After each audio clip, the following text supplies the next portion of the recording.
அனைவருக்கும் அன்பான வணக்கம். நேற்று நம்ம பதிவு போட்டிருந்தோம்.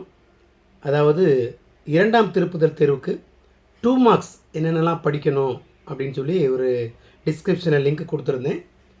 அதே மாதிரி நிறைய மாணவர்கள் என்கிட்ட கேட்டது என்ன அப்படின்னா, சார் 5 மதிப்பெண் வினாக்கள் முக்கிய வினாக்கள் எது, அரசு தேர்வுக்கு எதை படிக்கணும் அப்படின்னு கேட்டிருந்தாங்க.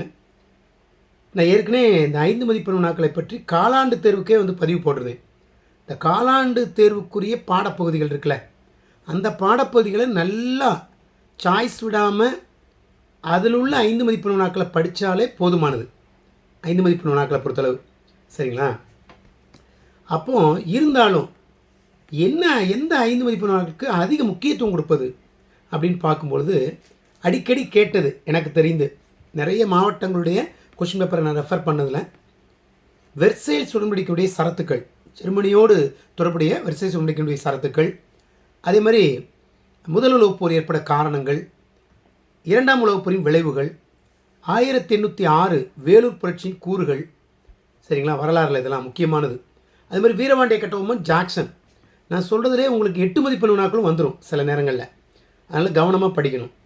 அடுத்து அந்த பெரியார் பற்றிய ஒரு பெண்ணியவாதி மதிப்பிடுக 2 மார்க்லேயும் இருக்குது. 5 மார்க்கில் பெரியாரை பற்றி ஒரு கேள்வி இருக்குது சரிங்களா. பெண்கள் முன்னேற்றத்தில் பெரியாருடைய பங்கு. அடுத்து பார்த்திங்க அப்படின்னா நீதி கட்சியினுடைய சாதனைகள், தமிழ் மறுமலர்ச்சி பற்றி கட்டுரை சரிங்களா. அடுத்து 1857ஆம் ஆண்டு புரட்சிக்கான காரணங்கள், அதனுடைய விளைவுகள் ரொம்ப முக்கியமானது. அடுத்து ஐநா சபையுடைய அமைப்பு மற்றும் செயல்பாடுகள், பன்னாட்டு சங்கத்தின் சாதனைகள் சரிங்களா. அதேமாதிரி 19ஆம் நூற்றாண்டு சமூக சீர்திருத்தவாதிகள், பெண் விடுதலைக்காக சொல்லி வரும் ஒரு கேள்வி. இந்த 5ஆவது பாடத்தில் வரலாறில் 5ஆவது பாடத்தில் 3 கேள்வி இருக்குது 5 மார்க். அந்த 3 5 மார்க்கு நீங்கள் படிச்சிட்டிங்க அப்படின்னா கண்டிப்பாக அரசு பொதுத் தேர்வில் ஒரு 5 மார்க் வருது. 2ஆம் திருப்ப தேர்வு எதிர்பார்க்கலாம். ஸோ 3 5 மார்க் இருக்குது 5ஆவது பாடம் வரலாறில். அதை ரொம்ப கவனமாக படிச்சிருங்க சரிங்களா. ஸோ இதுதான் நீங்கள் வரலாறில் அதிக முக்கியத்துவம் கொடுத்து படிக்க வேண்டிய 5 மதிப்பெண் வினாக்கள். இதிலேயே 8 மார்க்கும் வந்துடும் சரிங்களா. அதே மாதிரி இந்த காந்தியடிகளை மக்கள் தலைவராக உருமாற்றம் செய்த நிகழ்வு, ஒத்துழையாமை இயக்கத்தினுடைய படிநிலைகள், தமிழ்நாட்டினுடைய சட்டமறுப்பு இயக்கம், தமிழ்நாட்டினுடைய பங்கு. ஸோ இந்த கேள்விகளுக்கு அதிக முக்கியத்துவம் கொடுத்து படிங்க.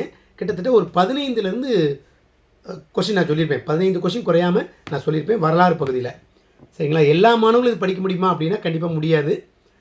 மெல்ல கற்கும் மாணவர்கள் என்ன பண்ணணும் அப்படின்னா, இந்த 15 கேள்வியில் இருந்தும் ஒரு 2லேருந்து ஒரு 4 பாயிண்ட்டாவது நீங்கள் படிச்சுக்கணும். எந்த கேள்வியை கேட்டாலும் அட்டன் பண்ணுற மாதிரி சரிங்களா. முழுமையாக படிக்க முடியாட்டினாலும் மெல்ல கற்கும் மாணவர்கள் ஒரு 2 லைன் சரிங்களா, அல்லது ஒரு 4 லைன், ஒரு 2 மார்க் மாதிரி படிச்சுட்டிங்கன்னா உங்களுக்கு மார்க் கூடுவதற்கு ஒரு வாய்ப்பு இருக்கும். அதனால் 5 மதிப்பெண் வினாக்களையும் நீங்கள் படிங்க. உங்களால் முடியும்னு முதல்ல நம்பிக்கை வைங்க. அடுத்து பார்த்திங்கன்னா புவியியல் பகுதியில் 5 மதிப்பெண் வினாக்கள். எந்த வினாக்கள் அப்படின்னா, ஃபஸ்ட்டு இமயமலையின் உட்பிரிவுகள் முக்கியத்துவம் சரிங்களா, ரொம்ப முக்கியமானது. அடுத்து பார்த்திங்க அப்படின்னா பல்நோக்கு திட்டங்கள், அதை படிக்கலாம். பல்நோக்கு திட்டங்கள்லாம் என்ன, அதை விளக்குக அந்த இது. அடுத்து இந்தியாவில் பருத்தி நெசவாலைகள் அதிகம் செறிந்து காணப்படுவதற்கான காரணம் இது, அல்லது மும்பை இந்தியா மான்செஸ்டர் என அழைக்கப்பட்ட காரணம். 2 ஒரே கேள்வி தான், கொஷினை மட்டும் மாற்றுவாங்க, பதில் சேம் தான் சரிங்களா. கரெக்டாக எழுதுங்க. அடுத்து பார்த்திங்க அப்படின்னா ரொம்ப முக்கியமான கேள்வி, நகரமயமாக்கம் என்றால் என்ன, அதனுடைய விளைவுகள், தென்மேற்கு பருவக்காற்று விளக்குக இந்த கேள்வி. அடுத்து புவியியலில் ரொம்ப முக்கியம் அப்படின்னு சொல்லுதுன்னா இந்திய தொழிலகங்கள் எதிர்கொள்ளும் சவால்கள் சரிங்களா. இந்த கேள்வியும் அந்த இந்தியாவில் பருத்தி நெசவாலைகள் சேர்ந்து காணப்படும் காரணம், 2 கேள்வியுமே முக்கியமான கேள்வி தான். ஏதாவது ஒரு கேள்வி கண்டிப்பாக வந்துடும் சரிங்களா. ஸோ புவியியலில் இந்த மாதிரி கேள்விக்கு நீங்கள் என்ன செய்யணும், அதிக முக்கியத்துவம் கொடுத்து படிக்கணும். அதே மாதிரி பார்த்திங்கன்னா மண் வகைகள் நீங்கள் எழுதிடலாம்.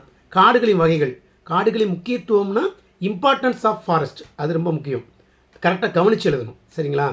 காடுகளின் வகைகள் அப்படின்னா டைப் ஆஃப் ஃபாரஸ்ட், ஸோ அதை ரொம்ப கவனமாக எழுதணும். அடுத்து மண் வகைகள் எழுதிடலாம். அந்த 6 மண் வகைகளை டீட்டெயிலாக அதனுடைய நிறம், பண்பு, அது எங்கே அதிகமாக கிடைக்கும், என்ன விளையும், இதை வச்சு எழுதிருங்க சரிங்களா. என்னை பொறுத்தளவு இதுதான் இதில் அதிக முக்கியத்துவம் கொடுத்து நீங்கள் படிக்க வேண்டியது. அது மாதிரி சாலைகளின் வகைகள் படித்து வச்சுக்கோங்க. மாவட்ட சாலை, தேசிய நெடுஞ்சாலை, மாநில சாலை சரிங்களா, கிராமத்து சாலை, ஸோ இந்த மாதிரிலாம் இருக்கும். அதுக்கு அதிக முக்கியத்துவம் கொடுத்து நல்லா படித்து வச்சுக்கோங்க. அடுத்து பார்த்தீங்க அப்படின்னா இது புவியியலில். அடுத்து குடிமையியலில் முக்கியமான கேள்வி எது படிக்கலாம் அப்படின்னா, என்னை பொறுத்தளவு ஃபஸ்ட்டு சொல்கிறதா இருந்தால் இந்திய அரசியலமைப்பின் சிறப்பு கூறுகள் ஒரு கேள்வி கண்டிப்பாக எதிர்பார்க்கலாம். அடிப்படை உரிமைகளை விளக்குகன்னு கேட்பாங்க. அந்த 6 உரிமைகள் எழுதினாலே போதும். மெல்லக்கிற்கு மாணவர்கள் அந்த 6 உரிமைகள் எழுதினாலே கண்டிப்பாக நீங்கள் நினச்சிவிங்க உங்களுக்கு 3 மார்க் கொடுத்துருவாங்க. அதோடு அடிஷனலாக ஒவ்வொரு பாயிண்ட் படிச்சுக்கோங்க. இப்போ சமத்துவ உரிமை அப்படின்னா ஆக்ட் 14 நினைக்கேன், சமத்துவ உரிமை 14 to 16 நினைக்கேன். ஸோ அதை கரெக்டாக எழுதணும். ஸோ கரெக்டாக படிச்சுக்கோங்க. ஒன்றுக்கும் ஒவ்வொரு ஆக்ட் மட்டும் ஞாபகத்தில் வச்சுக்கோங்க. இலவச கட்டாய கல்வினா ஆக்ட் 21A. ஸோ இந்த மாதிரி வரும், அதை நல்லா படிச்சுக்கோங்க. அரசியலமைப்புக்கு தீர்வான உரிமை சட்டப்பிரிவு 32. ஸோ இந்த மாதிரி என்ன செய்யணும், அந்த கேள்வியை படிச்சுக்கிடணும். அடுத்து பார்த்தீங்க அப்படின்னா குடிமையில் இந்த அணிசேரா இயக்கம் அந்த கொஸ்டின் வரும். அது கொஞ்சம் நல்லா படிச்சுக்கோங்க. அணிசேரா இயக்க நிறுவன தலைவர்கள் இந்த 2 மார்க்கில் படிச்சிருப்பீங்க. அதுக்கு அதிக முக்கியத்துவம் கொடுங்க. ஃபஸ்ட் கிளாஸில் நல்லா படிச்சிட்டாலே குடிமையில் நீங்கள் வந்து ஒரு 5 மதிப்பெண் வினாக்கள் கண்டிப்பாக அட்டன் பண்ணிக்கலாம். அதில் எந்த மாற்று கருத்தும் கிடையாது. சரிங்களா? அதையும் தாண்டி குடிமையில் நீங்கள் வேறு என்ன படிக்கணும்னு நினைக்கிறீங்களோ, முதலமைச்சரின் அதிகாரங்கள் பணிகள், அதே மாதிரி குடியரசுத் தலைவரின் அதிகாரங்கள் பணிகள், உச்சநீதிமன்றத்தின் அதிகாரங்கள் பணிகள், இந்த 3ல் அதே மாதிரி அமைச்சரவை, இந்த 4 கேள்வியை நீங்கள் படித்தாலே கண்டிப்பாக ஏதாவது ஒரு கேள்வி வந்துடும். முதல் பாடத்தை படிக்கணும், அடுத்து இந்த கேள்விகள் அதிக முக்கியத்துவம் கொடுத்து படித்து வச்சுக்கோங்க. சரிங்களா? ஸோ இதுதான் வந்து என்னை பொறுத்தளவு குடிமையியலில் நான் சொல்லக்கூடியது. இதை தாண்டி நீங்கள் உங்கள் டீச்சர்ஸ், சோசியல் டீச்சர் வந்து சொல்லியிருப்பாங்க, அதுக்கும் கொஞ்சம் முக்கியத்துவம் கொடுத்துக்கோங்க. சரிங்களா? குடிமையியல். அடுத்து பொருளியலில் எந்த கேள்வி சார் படிக்கலாம் அப்படின்னா, ஃபஸ்ட்டு நாட்டு வருமானம், அந்த மொத்த உள்நாட்டு உற்பத்தி நிலையை அது கணக்கிடுவதற்கான வழிமுறைகள், கணக்கிடும் முறைகள்னு கேட்பாங்க. 3 முறை, அதாவது வருமான முறை, செலவின முறை, மதிப்பு கூட்டு முறை அப்படின்னு பதில் வரும். அதை டீட்டெயிலாக நீங்கள் எழுதணும். அடுத்து பார்த்தீங்க அப்படின்னா, ஸோ அடுத்த கேள்வி அப்படிங்கும்போது அந்த நாட்டு வருமானம் அறிவதன் அவசியம் சொல்லி வரும். அந்த கருத்துக்களை அறிவதன் அவசியம் சொல்லி வரும் அந்த கேள்வி. கருப்பு பணம் என்றாலன்னா அதனுடைய விளைவுகள், அதே மாதிரி பொது விநியோக வழங்கல் முறை, பொது வழங்கல் முறைன்னு சொல்லி ஒரு கொஸ்டின் வரும் அந்த கேள்வி. அடுத்து பார்த்தீங்க அப்படின்னா அந்த உலகமயமாக்கல் எதிர்கொள்ளும் சவால்கள், இந்த கேள்வி ரொம்ப முக்கியமான கேள்வி. சரிங்களா? அடுத்து என்னை பொறுத்தளவு பொருளியலில் இந்த கேள்வி முதல் பாடத்தை நல்லா படிச்சுக்கோங்க. சரிங்களா? முதல் பாடத்தை நல்லா படித்தாலே நீங்கள் வந்து ஒரு 5 மார்க் கண்டிப்பாக அதுலேருந்து வந்துடும் பொருளியல்லேருந்து. இது போக பொருளியலில் உங்கள் டீச்சர் ஏதாவது 1-2 கொஸ்டின் சொன்னாங்கன்னா அதை படித்து வச்சுக்கோங்க. ஸோ இதுதான் என்னை பொறுத்தளவு 10ஆம் வகுப்பு சமூகவியல் பாடத்தில் அனைத்து மாணவர்களும் படிக்க வேண்டிய 5 மதிப்பெண் வினாக்கள். நிறைய மாணவர்கள் கேட்காங்க 8 மதிப்பெண் வினாக்கள் சொல்லுங்கள் அப்படிங்காங்க. இப்போ நான் சொன்ன வரலாறு, சரிங்களா, புவியியல், குடிமை எந்த பகுதியில் இருந்தாலும் 8 மதிப்பெண் வினாக்கள் வரலாம். மோஸ்ட்லி பார்த்தீங்கன்னா வரலாறு புவியியல்லேருந்து தான் 8 மதிப்பெண் வினாக்கள் கேட்பாங்க.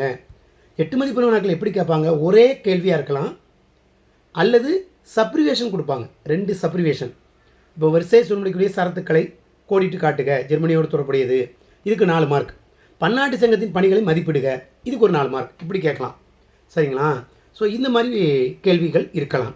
அதனால் அதிக முக்கியத்துவம் கொடுத்து படிங்க. அல்லது ஒரே கேள்வியாக இப்போ வீரபாண்டிய கட்டபொம்மன், ஜாக்சன், அது மாதிரி காந்தியடிகளை மக்கள் தலைவராக உருமாற்றம் செய்த நிகழ்வு, இது வந்து 8 மதிப்பெண் வினாக்களில் இடம்பெறலாம். அது மாதிரி லாஸ்ட் இயர் கேட்டிருந்தாங்க இந்த பீடபூமிகள், இந்திய பீடபூமிகளை விவரின்னு சொல்லி ஏதோ கேட்டிருந்தாங்க. அது கங்கை ஆற்றின் வடிநிலம். ஸோ எதுக்காக சொல்கிறேன்னா 1857ஆம் ஆண்டு புரட்சிக்கான காரணங்கள், அதனுடைய விளைவுகள் கேட்கலாம். இப்போ முதல் உலகப் போரினுடைய விளைவுகள் அல்லது 2ஆம் உலகப் போரின் விளைவுகள் மற்றும் இன்னொரு கேள்வி ஏதாவது ஒரு அடிஷனாக சப்ரிவேஷனாக கேட்கலாம். அப்போது எய்தனார் தான் இருக்கும் 8 மார்க்கை பொறுத்தளவு எழுத வேண்டிய கேள்வி. அப்போ நீங்கள் ஒன்று மேலே உள்ளது எழுதணும் அல்லது கீழே உள்ளது எழுதணும். இது நீங்கள் எழுதிடலாம். இன்னொரு 8 மார்க்கு நம்ம ஆல்ரெடி வரைபட பயிற்சியில் கொடுத்துருக்கோம். இந்திய வரைபடத்தில் புவியியல் பகுதி, கண்டிப்பாக புவியியல் பகுதி வருது. 2மே தமிழ்நாடு கேட்பாங்களா அப்படின்னு நிறைய மாணவர்கள் கேட்குறாங்க. 2மே தமிழ்நாடு வராது. வரைபடத்தில் ஒன்று இந்தியா அல்லது தமிழ்நாடு அப்படி கேட்பாங்க. அப்படி இல்லையா 2மே இந்தியாவாக இடம் பெறலாம். மேபி தான் நான் சொல்கிறேன், கண்டிப்பாக சொல்லலை. ஆனால் 2மே தமிழ்நாடாக வருமா? கண்டிப்பாக வராது. ஒரு இந்தியா புவியியலில் வரும். சரிங்களா? அடுத்து நிறைய மாணவர்கள் கேட்கக்கூடிய டவுட்டு, சார் கொஷின் நம்பர் 42 கட்டாயமானு சொல்கிறீங்க 5 மதிப்பெண் வினாக்களில், அது எது சார் வரும்?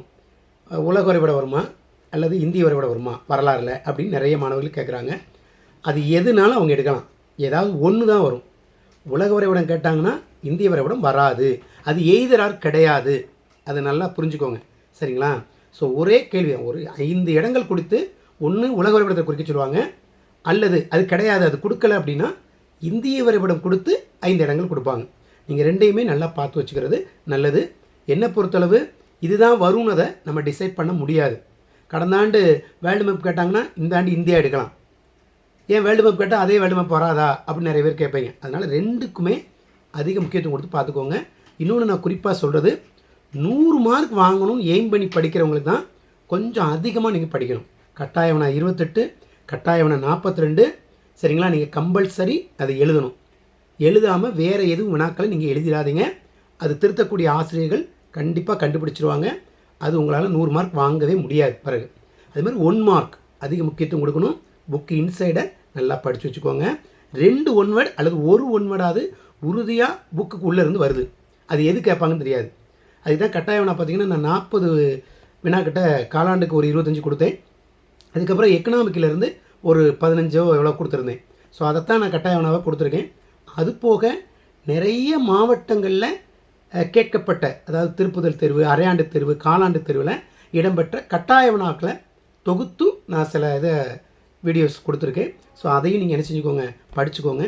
நிறைய மாவட்டத்திலேருந்து எழுதக்கூடிய இந்த காலாண்டு, அரையாண்டு, திருப்புதல் தேர்வு, அதில் கட்டாயம்னா என்ன கேட்டிருக்காங்க, அதுக்கு அதிக முக்கியத்துவம் கொடுத்துக்கோங்க, அதை படிச்சுக்கோங்க.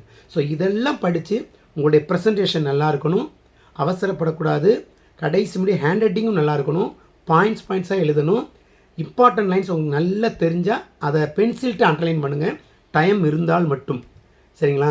அதே மாதிரி நம்ம மாணவர்கள் கேட்கக்கூடிய டவுட்டு, சார் எங்களுக்கு வந்து புக்கில் உள்ள புக்கை ரெஃபர் பண்ணுவாங்களா அல்லது கைடை வச்சு எழுதலாமா அப்படின்னு நிறைய மாணவர்கள் கேட்காங்க.